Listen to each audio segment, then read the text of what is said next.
Hello again and welcome back to our ongoing series on market profile. If you're joining us for the first time, I recommend catching up on our prior videos for a thorough understanding. You can find them all in this series link, https://youtube.com/playlist?list +plu5 oijasimu 8s5c4h0vz53tj2y3 lan1. In case you missed our last video where we discussed the value area and point of control, you can watch it here https://u2.be/g5l3k2 secra. In this sixth video, we will dive into another critical concept in market profile, the initial balance. Having explored price, time, volume, value area, and point of control in our previous videos, understanding the initial balance will further enhance our reading of the market profile. The initial balance refers to the price range set during the first hour of the trading session. This concept is crucial as it sets the tone for the day's trading activity.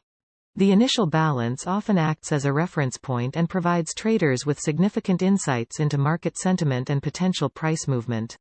If the price stays within the initial balance range, it suggests a balanced market, and we might expect more sideways trading.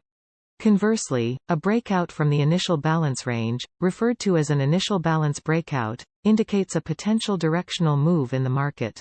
There are two types of initial balance breakouts: an upside breakout, which occurs when the price moves above the initial balance high, and a downside breakout, which happens when the price drops below the initial balance low.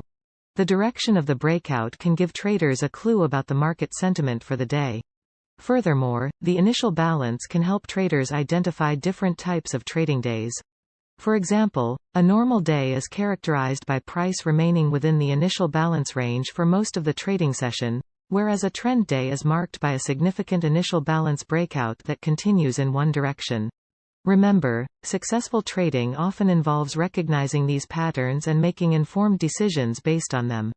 As we move forward in our series, we'll learn more about how to identify and react to different types of trading days using market profile. That concludes our discussion on the initial balance in market profile. In the next video, we'll look at how to identify and interpret different types of market profile days for improved trading decisions. Make sure to subscribe to our channel and stay tuned for more insightful content. Until then, happy trading.